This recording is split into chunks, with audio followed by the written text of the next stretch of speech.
June 24, 2024 ପ୍ରାତଃ ମୁରଲୀ। ଓମ୍ ଶାନ୍ତି। ଅବ୍ୟକ୍ତ ବାପ୍ଦାଦା। ପବିତ୍ରତା ରୂପକ ଗୁଣକୁ ଧାରଣ କରି ନିର୍ଦ୍ଦେଶଙ୍କ ନିର୍ଦ୍ଦେଶ ଅନୁସାରେ ଚାଲୁଥାଉ, ତେବେ ଦୈବୀ ରାଜଧାନୀରେ ଆସିଯିବ। ଓମ୍ ଶାନ୍ତି। ଏହି ଦୁନିଆକୁ ନାଟକ ମଧ୍ୟ କୁହାଯିବ। ଡ୍ରାମା କୁହନ୍ତୁ, ନାଟକ କୁହନ୍ତୁ ବା ଖେଳ କୁହନ୍ତୁ, ଏକା କଥା। ତେବେ ସବୁ ନାଟକରେ କେବଳ ଗୋଟିଏ ହିଁ କାହାଣୀ ଥାଏ, କିନ୍ତୁ ସେଥିରେ ବହୁତ ଛୋଟ ଛୋଟ ଅନ୍ୟାନ୍ୟ ପ୍ରସଙ୍ଗ ସବୁ ଥାଏ, ହେଲେ ମୁଖ୍ୟ କାହାଣୀ ଗୋଟିଏ ହିଁ ଥାଏ। ସେହିଭଳି ଏହା ମଧ୍ୟ ଅବିନାଶୀ ବିଶ୍ୱ ନାଟକ ଅଟେ। ଏହାକୁ ବିଶ୍ୱ ନାଟକ କୁହାଯିବ, ଯେହେତୁ ଆମେ ସମସ୍ତେ ଅଭିନେତା, ତେଣୁ ଆମକୁ ନାଟକ ସମ୍ବନ୍ଧରେ ସବୁ କିଛି ଜଣାଇବା ଦରକାର ଯେ କାହାଣୀ କିପରି ଆରମ୍ଭ ହେଉଛି, ଆମମାନଙ୍କ ଅଭିନୟ କେବେଠାରୁ ଆରମ୍ଭ ହେଉଛି ଏବଂ ସମ୍ପୂର୍ଣ୍ଣ କେବେ ହେବ। ଏହି ନାଟକ କେଉଁ ସମୟରେ ଅଭିନେତାମାନଙ୍କୁ କିଭଳି ଆରମ୍ଭ ମିଳିଛି ଏବଂ ଏହାର ନିର୍ଦ୍ଦେଶକ ଏବଂ ରଚୟିତା କିଏ, ତଥା ଏହି ନାଟକରେ ହିରୋ ହିରୋଇନ୍ର ଅଭିନୟ କାହାକୁ ମିଳିଛି, ଏହିସବୁ କଥାର ଜ୍ଞାନ ରହିବା ଦରକାର। ତେବେ କେବଳ ନାଟକ ବୋଲି କହିବ ତ କାମ ଚଳିବ ନାହିଁ। ଯଦି ଏହା ଏକ ନାଟକ, ତେବେ ଆମେ ସମସ୍ତେ ଏହି ନାଟକର ଅଭିନେତା ଏବଂ ଅଭିନେତ୍ରୀ ଅଟୁ। ଯଦି ଡ୍ରାମାର କୌଣସି ଅଭିନେତାକୁ ପଚରାଯିବ ଯେ ଏହି ନାଟକର କାହାଣୀ କ'ଣ, ଏହା କେଉଁଠାରୁ ଆରମ୍ଭ ହେଉଛି ଏବଂ କେଉଁଠାରେ ଶେଷ ହେଉଛି, ତେବେ କହିବେ ଯେ ମୁଁ ସେ ସମ୍ବନ୍ଧରେ କିଛି ବି ଜାଣିନାହିଁ। ତାହା ହେଲେ ତାଙ୍କୁ କ'ଣ କୁହାଯିବ? ତେବେ ଯାହାକୁ ଏତିକି ମଧ୍ୟ ଜଣାନାହିଁ, କିନ୍ତୁ ସେ ନିଜକୁ ଅଭିନେତା ବୋଲି କହୁଛନ୍ତି, ଅଭିନେତାକୁ ତ ସବୁ କଥା ଜଣାଥିବା ଦରକାର ନା। ନାଟକ ଆରମ୍ଭ ହୋଇଛି ଅର୍ଥାତ୍ ତାର ସମାପ୍ତି ମଧ୍ୟ ନିଶ୍ଚିତ ହେବ। ଏଭଳି ନୁହେଁ ଯେ ଯଦି ଆରମ୍ଭ ହୋଇଛି ତେବେ ସବୁଦିନ ପାଇଁ ଚାଲୁଥିବ। ତେଣୁ ଏହିସବୁ କଥାକୁ ବୁଝିବାକୁ ହେବ ଯେ ଏହି ଅବିନାଶୀ ନାଟକର ରଚୟିତା ଜଣାଛନ୍ତି ଯେ ଏହି ନାଟକ କୌଣସି ଆରମ୍ଭ ହୋଇଛି। ଏଥିରେ ମଧ୍ୟ ମୁଖ୍ୟ ଅଭିନେତା କିଏ ଅଟନ୍ତି ଏବଂ ସେମାନଙ୍କ ମଧ୍ୟରୁ ହିରୋ ହିରୋଇନ୍ ଅଭିନୟ କରାଯାଏ। ଏହିସବୁ କଥାକୁ ବାବା ଆସି ବୁଝାଉଛନ୍ତି। ଯେଉଁମାନେ ପ୍ରତିଦିନ କ୍ଲାସ୍ ଆସୁଛନ୍ତି ସେମାନେ ଏହି ଜ୍ଞାନକୁ ଶୁଣୁଛନ୍ତି ଏବଂ ବୁଝି ମଧ୍ୟ ପାରୁଛନ୍ତି। ତେଣୁ ସେମାନେ ଜାଣିଛନ୍ତି ଯେ ଏହି ନାଟକର ଆଉ ନିର୍ଦ୍ଦେଶକ ଏବଂ ରଚୟିତା କିଏ।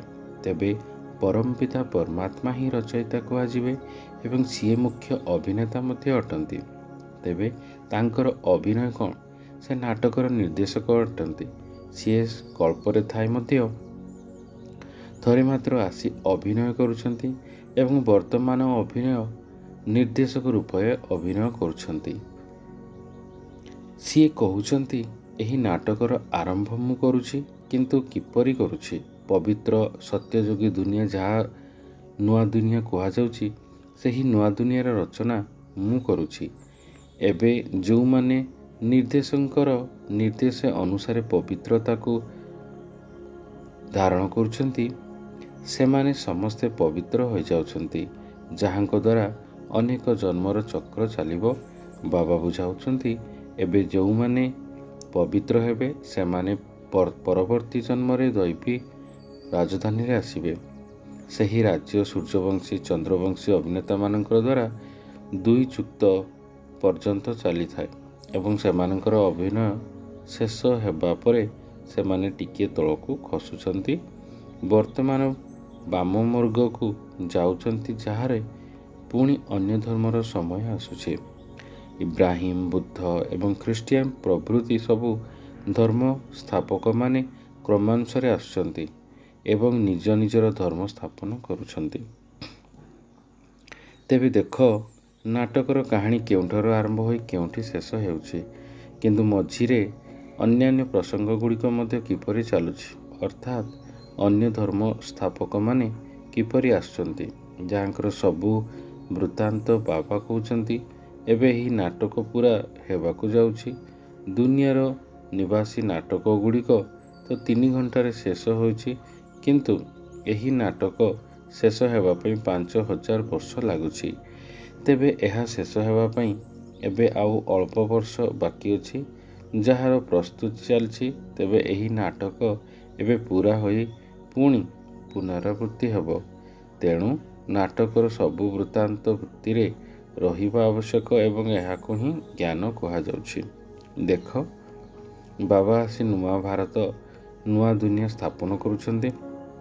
ଭାରତ ଯେତେବେଳେ ନୂଆ ଥିଲା, ସେତେବେଳେ ଦୁନିଆ ଏତେ ବଡ଼ ନଥିଲା।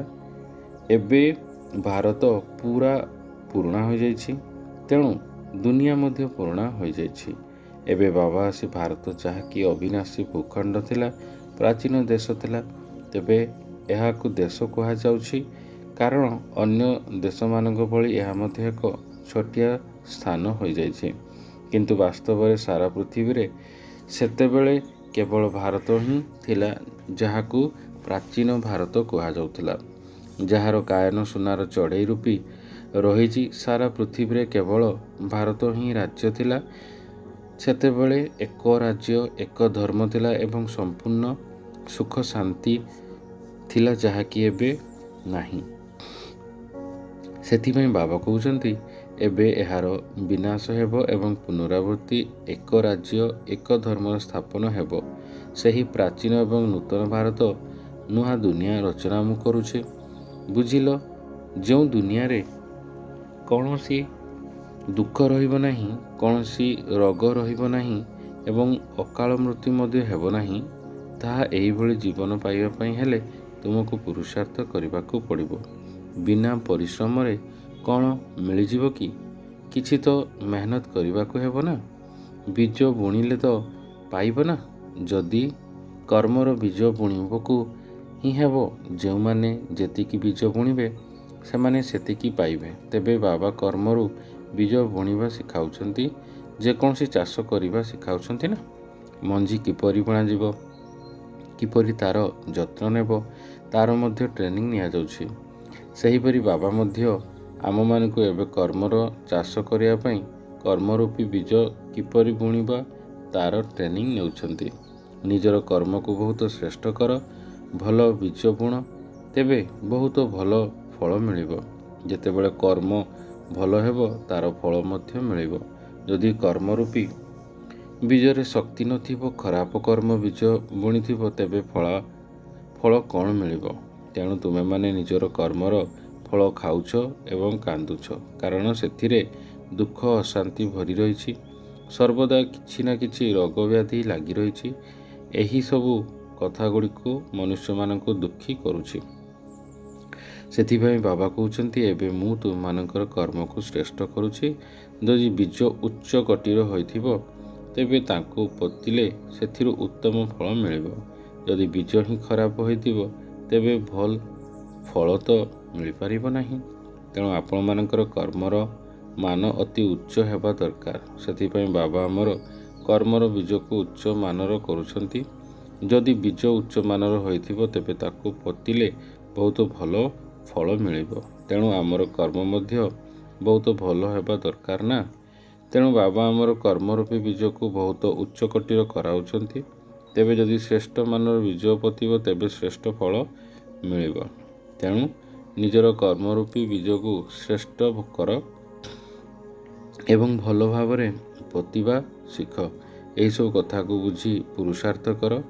ଆଚ୍ଛା, ଏବେ ତୁମେମାନେ 2 ମିନିଟ୍ ପାଇଁ ଶାନ୍ତିର ଅନୁଭବ କର। ଶାନ୍ତିର ଅର୍ଥ ହେଲା ମୁଁ ଆତ୍ମା, ଶାନ୍ତ ସ୍ୱରୂପ। ପ୍ରଥମେ ଆମେ ସମସ୍ତେ ଶାନ୍ତିଧାମରେ ବହୁତ ଶାନ୍ତିରେ ଥିଲେ, ଅର୍ଥାତ୍ ନୀରବ ରହୁଥିଲେ। ତାପରେ ସାକାର ଦୁନିଆକୁ ଆସି ବାଣୀର ବ୍ୟବହାର କରିଲେ। ଏବେ ବାବା କହୁଛନ୍ତି, ଏହି ଦେହ ଏବଂ ଦେହର ସମ୍ବନ୍ଧରେ ଆସକ୍ତିକୁ ତ୍ୟାଗ କର, ସେଥିରୁ ଅନାସକ୍ତ ହୋଇଯାଅ। ହେ ପରମାତ୍ମା ସନ୍ତାନମାନେ, ମୋତେ ମନେ ପକାଅ ଏବଂ ମୋର ଧାମକୁ ଚାଲିଆସ। ଏବେ ଘରକୁ ଯିବା ପାଇଁ ପ୍ରସ୍ତୁତ ହୁଅ। ଆସିବା କଥା ଚିନ୍ତା କର ନାହିଁ, କାରଣ ତୁମର ଅନ୍ତିମ ସ୍ଥିତି ଅନୁସାରେ ତୁମର ଗତି ନିର୍ଦ୍ଧାର୍ଯ୍ୟ ହେବ। ତେଣୁ ଏବେ କାହା ସହିତ ମୋହ ରଖ ନାହିଁ। ନିଜର ଶରୀର ପ୍ରତି ମଧ୍ୟ ମମତା ରଖ ନାହିଁ। ଜୀବନରେ ଏବେ ନିଜର ଧାରଣାକୁ ଏଭଳି ରଖିବାକୁ ହେବ। ଆଚ୍ଛା, ଏବେ ଶାନ୍ତିର ବସ। ଚାଲିବା ବୁଲିବା ସମୟରେ ମଧ୍ୟ ଶାନ୍ତିରେ ରହିବାରେ ଅଭ୍ୟାସ କର। କଥାବାର୍ତ୍ତା କରିବା ସମୟରେ ମଧ୍ୟ ଶାନ୍ତି ରୁହ। କଥାବାର୍ତ୍ତା କରିବା ସମୟରେ କିପରି ଶାନ୍ତିରେ ରହିବାକୁ ହୁଏ ଜାଣିଛ? କଥାବାର୍ତ୍ତା କରିବା ସମୟରେ ମଧ୍ୟ ଆମର ବୁଦ୍ଧିରେ ରହୁ ଯେ ମୁଁ ଏକ ଆତ୍ମା, ମୁଁ ପରମ ପବିତ୍ର ଆତ୍ମା, ଶାନ୍ତ ସ୍ୱରୂପ ଆତ୍ମା। ଏକଥା ମନେ ରଖିବା ଦରକାର। କଥାବାର୍ତ୍ତା କରିବା ସମୟରେ ମଧ୍ୟ ଏହି ଜ୍ଞାନ ବୁଦ୍ଧିରେ ରହିବା ଦରକାର ଯେ ମୁଁ ଆତ୍ମା, ଏହି କର୍ମେନ୍ଦ୍ରିୟ ଦ୍ୱାରା କଥା କହୁଛି, ଏହି ଆଖିରେ ଆଧାର ନେଇ ଆସୁଛି। ତେଣୁ ଯେତେବେଳେ ଯାହାର ଆବଶ୍ୟକତା ଅଛି ତାର ଆଧାର ନେଇ କର୍ମ କର। ଯାହାର ଆବଶ୍ୟକତା ଅଛି ତାର ଆଧାର ନେଇ କାମ କର। ଯଦି ଏହିଭଳି ଅଭ୍ୟାସ ରଖିବ ତେବେ ଖୁସିରେ ରହିବ। ତମ ଦ୍ୱାରା କୌଣସି ଖରାପ କର୍ମ ହେବ ନାହିଁ। ଆଚ୍ଛା, ବାପଦାଦା ଏବଂ ମାଙ୍କର ମିଠା ମିଠା ବହୁତ ଭଲ କଥା ସର୍ବଦା ଶାନ୍ତ ସ୍ୱରୂପ ଅନୁଭୂତି କରୁଥିବା ସନ୍ତାନମାନଙ୍କ ପ୍ରତି ସ୍ନେହ ସମ୍ପନ୍ନ ଶୁଭେଚ୍ଛା ଏବଂ ଗୁଡ୍ ମର୍ଣ୍ଣିଂ। ଆଚ୍ଛା, ସନ୍ଦେଶୀମାନଙ୍କର ଶରୀର ଦ୍ୱାରା ସର୍ବଶକ୍ତିର ଅଧିକାରୀ ପିତାଙ୍କର ମାତେଶ୍ୱରୀଙ୍କ ପ୍ରତି ଉଚ୍ଚାରିତ ମହାବାକ୍ୟ। ହେ ମୋର ଶିରୋମଣି ରାଧେ, ତୁମେ ନିଶିଦିନ ମୋ ସଦୃଶ୍ୟ ଏହି ଦିବ୍ୟ କର୍ତ୍ତବ୍ୟରେ ତତ୍ପର ରହୁଛ, ଅର୍ଥାତ୍ ଶୁଦ୍ଧ ସ୍ୱରୂପ ବୈଷ୍ଣବ ଅଟ। ଶୁଦ୍ଧ ସେବା କରୁଛ, ସେଥିପାଇଁ ତୁମେ ସାକ୍ଷାତ୍ ମୋର ସ୍ୱରୂପ ଅଟ। ଯେଉଁମାନେ ନିଜର ପିତାଙ୍କ ପାଦ ଚିହ୍ନରେ ପାଦ ରଖି ଚାଲନ୍ତି ନାହିଁ, ସେମାନଙ୍କଠାରୁ ମୁଁ ବିଲକୁଲ ଦୂରେଇ ରୁହେ। କାରଣ ସନ୍ତାନମାନେ ପିତାଙ୍କ ସମାନ ଅବଶ୍ୟ ହେବା ଉଚିତ। ନିଜର କାନୁନ ବା ଏବେ ସ୍ଥାପନ କରୁଛନ୍ତି ତାହା ସତ୍ୟଯୁଗ ଠାରୁ ତ୍ରେତା ଯୁଗ ପର୍ଯ୍ୟନ୍ତ ଚାଲୁଛି। ସେଠାରେ ଯେପରି ପିତା ସେହିପରି ସନ୍ତାନ ହେବେ, ଦ୍ୱାପର କଳିଯୁଗରେ ଯେପରି ପିତା ସେହିପରି ସନ୍ତାନ ହେବ ନାହିଁ। ତେଣୁ ଏବେ ତୁମମାନଙ୍କୁ ବାବାଙ୍କ ସମାନ ହେବା ପାଇଁ ପରିଶ୍ରମ କରିବାକୁ ପଡ଼ୁଛି। କିନ୍ତୁ ସତ୍ୟଯୁଗରେ ଯେପରି ପିତା ସେହିପରି ସନ୍ତାନ, ଏଭଳି ନିୟମ ରହିଛି। ଯେଉଁ ଅନାଦି ନିୟମ ସ୍ୱୟଂ ଈଶ୍ୱର ପିତା ଏବଂ ଏହି ସଙ୍ଗମ ଯୁଗରେ ପ୍ରତ୍ୟକ୍ଷ ହୋଇ ସ୍ଥାପନ କରୁଛନ୍ତି। 2 ନମ୍ବର, ମଧୁର ମାଳତୀ, ମଧୁର ମିଠା ଦିବ୍ୟ ପୁରୁଷାର୍ଥ କନ୍ୟା, ଏବେ ତୁମକୁ ବହୁତ ରମଣୀୟ ମିଠା ହେବାକୁ ପଡ଼ିବ ଏବଂ ଅନ୍ୟମାନଙ୍କୁ ମଧ୍ୟ ତୁମ ସଦୃଶ କରିବାକୁ ହେବ। ଏବେ ସାରା ବିଶ୍ୱର ରାଜ୍ୟର ଭାଗ୍ୟ ଚାବିକୁ ସେକେଣ୍ଡରେ ପ୍ରାପ୍ତ କରିବା ପାଇଁ କରାଇବା ତୁମେ ହାତରେ ଅଛି। ତେଣୁ ସର୍ବଶକ୍ତିମାନ ପିତା ପ୍ରତ୍ୟେକ ଜୀବ ଏବଂ ପ୍ରାଣୀମାନଙ୍କର ମାଲିକ ଯେମିତି ପ୍ରତ୍ୟକ୍ଷରେ ଏହି କର୍ମକ୍ଷେତ୍ରକୁ ଆସିଛନ୍ତି, ତେଣୁ ସାରା ସୃଷ୍ଟି ସୁଖଧାମ ହୋଇଯାଇଛି। ଏବେ ସେହି ଜୀବ ଅଥବା ପ୍ରାଣୀର ମାଲିକ ଅବ୍ୟକ୍ତ ରୂପରେ ସୃଷ୍ଟିକୁ ପଚାରିଲ କହୁଛନ୍ତି, କିନ୍ତୁ ଗୋଟିଏ ସେକେଣ୍ଡରୁ ପ୍ରତ୍ୟକ୍ଷ ରୂପରେ ଦେହ ଧାରଣ କରି ମାଲିକ ରୂପେ ଏହି କର୍ମକ୍ଷେତ୍ରକୁ ଆସୁଛନ୍ତି। ସେଥିପାଇଁ ସତ୍ୟଯୁଗ ଏବଂ ତ୍ରେତା ଯୁଗର ସବୁ ଜୀବନ ପ୍ରାଣୀମାନେ ସୁଖୀ ହୋଇଯାଉଛନ୍ତି। ସେଠାରେ ସତ୍ୟତାର ଦରକାର ଲାଗୁଛି। ଯେଉଁମାନେ ଏବେ ଈଶ୍ୱରୀୟ ସୁଖ ପ୍ରାପ୍ତ କରିବା ପାଇଁ ପୁରୁଷାର୍ଥ କରୁଛନ୍ତି, ସେମାନଙ୍କୁ ସେଠାରେ ସଦାକାଳର ସୁଖ ପ୍ରାପ୍ତ ହେଉଛି। ବର୍ତ୍ତମାନ ସବୁ ଜୀବନ ପ୍ରାଣୀମାନଙ୍କୁ କାହାକୁ ସୁଖର ଦାନ ମିଳୁନାହିଁ, କାରଣ ପୁରୁଷାର୍ଥ ହିଁ ପ୍ରାରବ୍ଧକୁ ପ୍ରାପ୍ତ ହୋଇଥାଏ। କିନ୍ତୁ ବର୍ତ୍ତମାନ ଯେଉଁମାନଙ୍କର ଈଶ୍ୱରୀୟ ସହିତ ଯୋଗ ରହିଛି, ସେମାନଙ୍କୁ ଈଶ୍ୱରଙ୍କ ଦ୍ୱାରା ଭବିଷ୍ୟତରେ ସୁଖର ଦାନ ମିଳୁଛି। 3 ନମ୍ବର, ତୁମେ ସେହି ଶକ୍ତି ଅଟ ଯିଏକି ନିଜର ଈଶ୍ୱରୀୟ ଶକ୍ତିର ରଙ୍ଗ ଦେଖାଇ ଏହି ଆସୁରୀ ଦୁନିଆକୁ ବିନାଶ କରି ଦୈବିକ ଦୁନିଆର ସ୍ଥାପନ କରୁଛ। ତାପରେ ଅନ୍ୟ ସବୁ ଶକ୍ତିମାନଙ୍କର ମହିମା ରହିଛି। ଏବେ ସେହି ଶକ୍ତି ତୁମ ଭିତରେ ଭରପୁର ରହିଛି। ତେଣୁ ସର୍ବଦା ନିଜର ଈଶ୍ୱରୀୟ ଶକ୍ତି ଏବଂ ଆତ୍ମିକ ଶକ୍ତିର ରୁହ, ତେବେ ଅପାର ଖୁସିରେ ରହିବ। ସର୍ବଦା ହର୍ଷିତ ରୁହ। ତେଣୁ ତୁମକୁ ନିଶା ରହିବା ଦରକାର ଯେ ମୁଁ କିଏ, ମୋର କେତେ ସୌଭାଗ୍ୟ, ମୋର ପଦବୀ କେତେ ବଡ଼। ଏବେ ତୁମେ ପ୍ରଥମେ ନିଜର ସ୍ୱରାଜ୍ୟକୁ ପ୍ରାପ୍ତ କରୁଛ, ପୁଣି ସତ୍ୟଯୁଗରେ ଯୁବରାଜ ହେବ। ତେଣୁ ତୁମର କେତେ ନିଶା ରହିବା ଦରକାର। ତେଣୁ ନିଜର ଭାଗ୍ୟକୁ ଦେଖି ଖୁସିରେ ରୁହ। ନିଜର ଭାଗ୍ୟକୁ ଦେଖ, ତୁମକୁ କେତେ ବଡ଼ ଲଟେରୀ ମିଳୁଛି।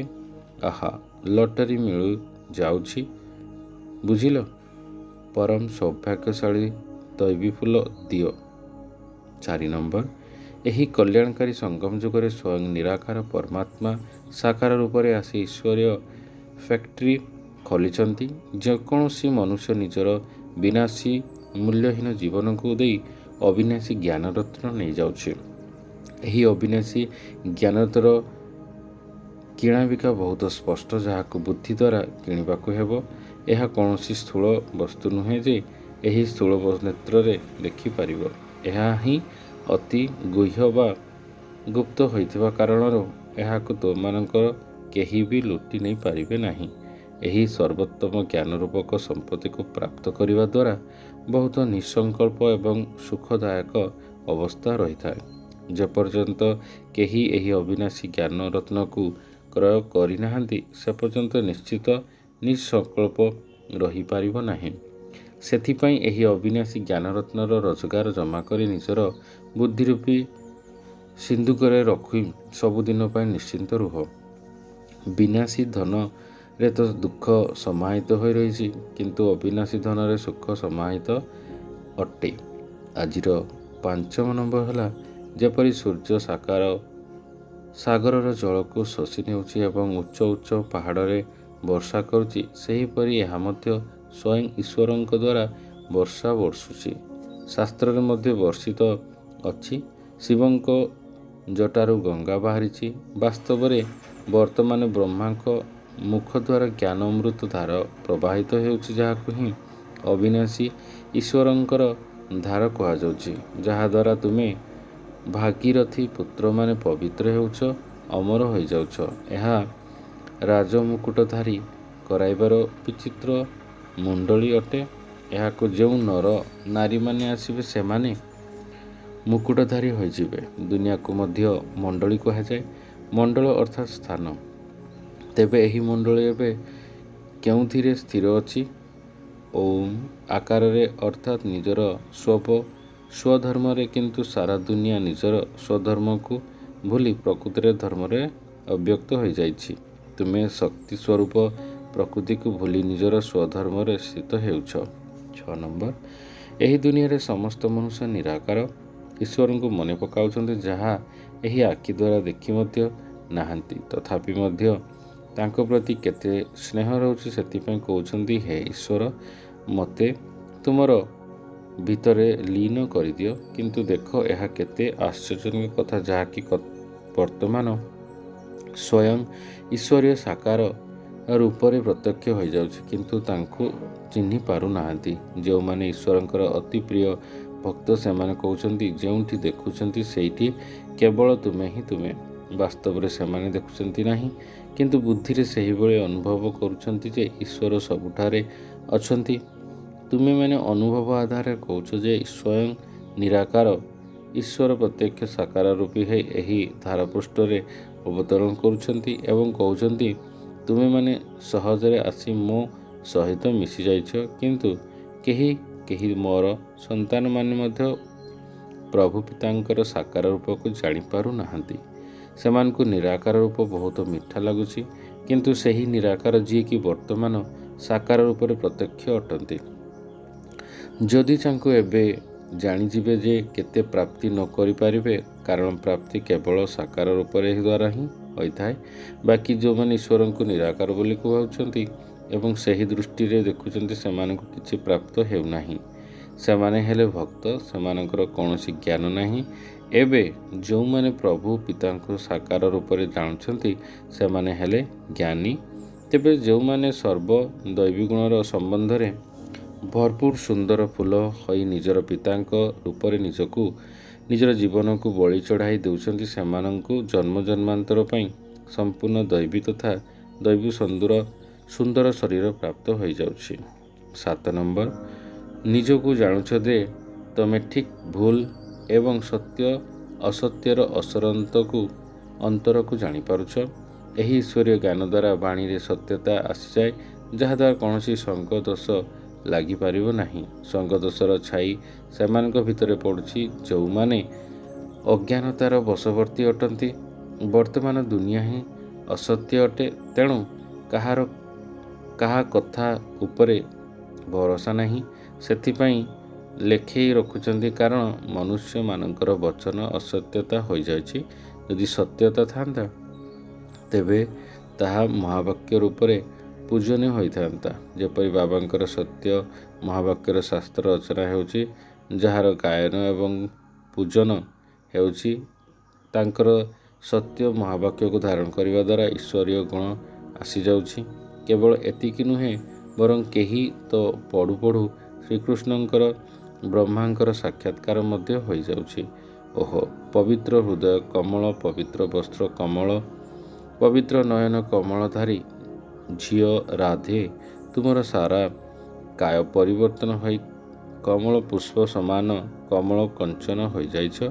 କିନ୍ତୁ ପ୍ରଥମେ ଯେତେବେଳେ ଆତ୍ମା କଞ୍ଚନ ହେଉଛି, ତାପରେ ସାରା ଶରୀର କଞ୍ଚନ ସମ ପବିତ୍ର ହୋଇଯାଉଛି। ଯେଉଁ ପବିତ୍ର କମଳ ଶରୀରରେ ବହୁତ ଆକର୍ଷଣ ଭରି ରହିଛି, ତୁମେ ନିଜର ପରମ ଈଶ୍ୱର ପିତାଙ୍କ ଦ୍ୱାରା ଅଜ୍ଞାନର ତପନକୁ ନିର୍ଦ୍ଧାରିତ କରି ଜ୍ଞାନର ଆଲୋକକୁ ଜାଗ୍ରତ କରି ଅତି ଶୀତଳ ରୂପରେ ଆସିଯାଇଛ। ନିଜେ ଶୀତଳ ରୂପୀ ହୋଇ ଅନ୍ୟ ସାଥୀମାନଙ୍କୁ ମଧ୍ୟ ସେହିଭଳି ସଚ୍ଚା ଶୀତଳତା ପ୍ରଦାନ କରିବା, ଅର୍ଥାତ୍ ଏହି କଲ୍ୟାଣକାରୀ ସୁଖଦାୟୀ ସମୟରେ ନିମିତ୍ତ ହୋଇଯାଇଛ। ସୁଖର ଜଳଚିତ୍ର ଦ୍ୱାରା ମଧ୍ୟ ସାରା ଦୁନିଆକୁ ଶୀତଳତା ଏବଂ ଶାନ୍ତିର ଦାନ ମିଳିଯାଉଛି। ଏବେ ତୁମେ ସାରା ସୃଷ୍ଟିକୁ ଉଦ୍ଧାର କରି ଶେଷରେ ନିଜର ଦିବ୍ୟ ତେଜମୟ ରୂପ ଦେଖାଇ ନୂଆ ଦୁନିଆ ବୈକୁଣ୍ଠ ସମ୍ପୂର୍ଣ୍ଣ ବଗିଚାରେ ଯାଇ ବିଶ୍ରାମ କରିବ। ଆଚ୍ଛା, ଆଜିର ବରଦାନଟି ହେଲା, ବାବା ଶବ୍ଦର ଚାବି ଦ୍ୱାରା ସମ୍ପତ୍ତି ପ୍ରାପ୍ତ କରୁଥିବା ଭାଗ୍ୟବାନ ଆତ୍ମା ହୁଅ। ଯଦି ଅନ୍ୟ କୌଣସି ବି ଜ୍ଞାନର ବିସ୍ତାରକୁ ଜାଣିପାରୁନାହଁ ବା କାରଣକୁ ଶୁଣାଇ ପାରୁନାହଁ, କିନ୍ତୁ ଏକମାତ୍ର ବାବା ଶବ୍ଦ ଯଦି ଦିଲ୍ର ସହିତ ମାଗିଗଲ ଏବଂ କାହାକୁ ଶୁଣାଇଦେଲ, ତେବେ ବିଶେଷ ଆତ୍ମା ହୋଇଯିବ। ଦୁନିଆ ସମ୍ମୁଖରେ ମହାନ ଆତ୍ମା ରୂପରେ ଗାୟନ ଯୋଗ୍ୟ ହୋଇଯିବ। କାହିଁକି ନା ଏକମାତ୍ର ବାବା ଶବ୍ଦ ହିଁ ସମ୍ପତ୍ତିର ବା ଭାଗ୍ୟର ଚାବିକାଠି। ଏହି ଚାବିକୁ ବ୍ୟବହାର କରିବାର ବିଧି ହେଲେ ଦିଲ୍ର ସହିତ ଜାଣିବା ଏବଂ ମାନିବା। ଯଦି ଦିଲ୍ରେ ବା କହି, ତେବେ ସଦାସର୍ବଦା ସମ୍ପତ୍ତିର ଅନୁଭବ କରିପାରିବ। ଆଜିର ଶ୍ଲୋଗାନଟି ହେଲା, ଯଦି ବାବାଙ୍କ ଦ୍ୱାରା ସହିତ ସ୍ନେହ ଅଛି, ତେବେ ସ୍ନେହ ବଦଳରେ ପୁରୁଣା ଦୁନିଆକୁ ଭୁଲିଯାଅ। ଓମ୍ ଶାନ୍ତି।